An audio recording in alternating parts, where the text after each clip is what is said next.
Hi, my name is Nathan Mills. The person that I'll be interviewing today is Chuck Say.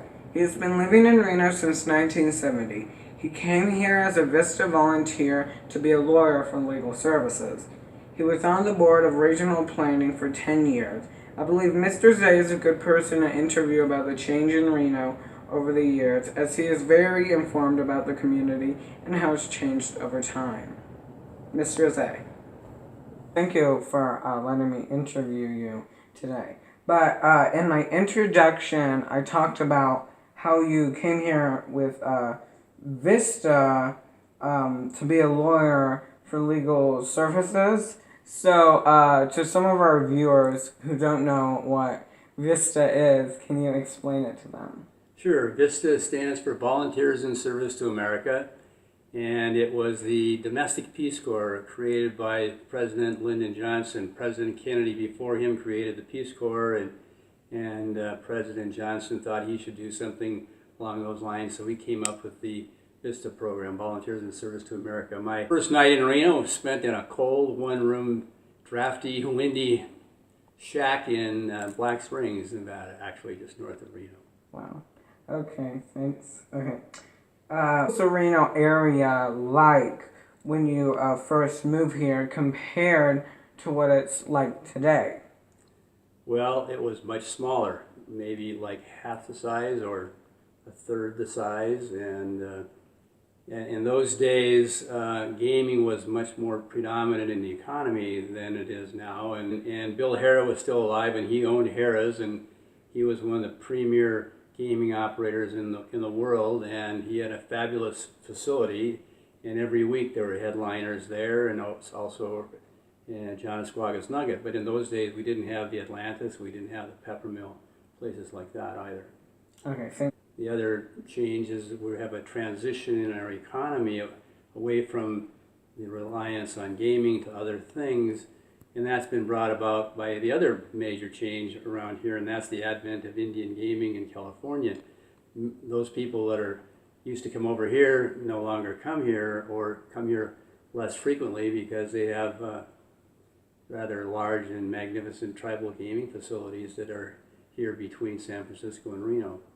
Up here in northern Nevada, the difference is Las Vegas has become such a dominant destination resort that they kind of can overcome the advent of tribal gaming, but we haven't been able to do that here. Yeah. Okay. So this is a two-part question. What were the main projects or initiatives undertaken during your time on the board of the Planning Commission, and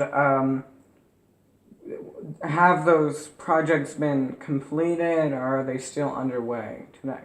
Okay, well, I was chairman of the Reno Planning Commission and also the Regional Planning Commission. The Regional Planning Commission controls growth and development and directs it for the entire region, and of course the Reno Planning Commission is concerned with what growth goes on and where projects are to be located, how fast the area is supposed to grow in the city of Reno.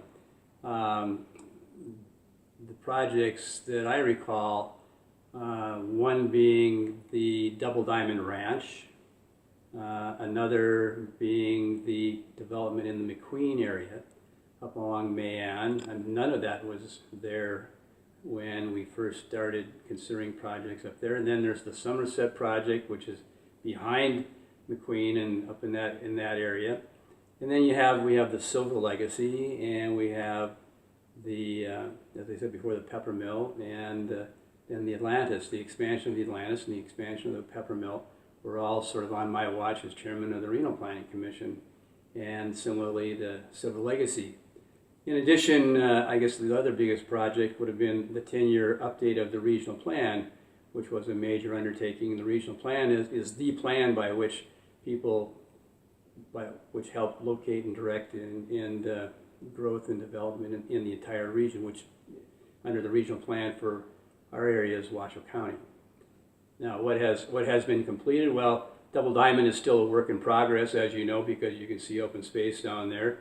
McQueen is pretty much built out. Somerset is still a work in progress. People are still building there. The regional plan is always a work in progress because it's a living document, a living, breathing document, and then you can see the Peppermill, and you can see the Silver Legacy, and you can see the Atlantis. Okay. Overall, how has the environment changed since you've been here? And so I would have to say we're still a high mountain desert climate, so we're still arid, but it seemed to me, and this is just anecdotally, because I haven't done a comprehensive study, when I first came here, it was much cooler in the winter and much more snow than there is now. We've gone through a drought the last 4 years, so I would have to say it used to be colder in the winter and wetter in the fall and more snow in the winter than there is now. It was still warm in the summer and clear and sunny and all of that, and now it's much drier. Okay. Cooler in the winter, more snow in the winter, more rain in the fall, more rain in the spring. The Lake Tahoe was more full of water because of the runoff, and as compared to now, where even though we have an El Nino, we're still in a drought condition. So drier now and warmer. Still a beautiful area to live in. Still a beautiful climate. Still a beautiful place. It's just a little drier. Yeah. Okay. Thanks. Okay. Was there much undeveloped land when you first came here? Like, I'm assuming there was, but... Double Diamond was fields, agricultural primarily, large farms and ranches, and there still are some out there. Somerset was open space, and now there are houses there, but they're in the process, it's still a build out. And as I said, McQueen, there was nothing up there to speak of, and now it's almost built out. What about the Collin Ranch area? Collin Ranch area is another one that has been built out since the middle 80s to now. Okay. So, what changes do you think have made the greatest impact on the Reno metropolitan area over time? Well, obviously growth would be number one. As I said, we're 2 to 3 times bigger than we were when I first came here, and so there's just more people and taking up more space, number one. And then the other is the advent of Indian gaming, which has had a significant impact on the gaming industry here, and as a result we've been transitioning away, whether we want to or not, from an economy based primarily on gaming to a more diverse economy. What do you think about more businesses such as like Apple, Switch, Tesla moving here?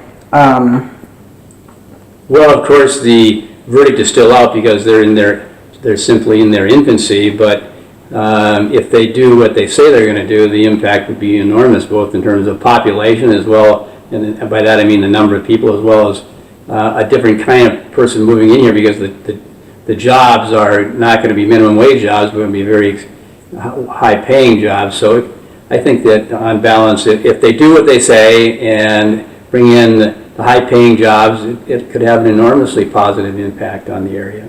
Mm-hmm. Okay, well, thank you for having this interview with me. Well, thank you for inviting me to participate with your little project. I hope I've been of some help in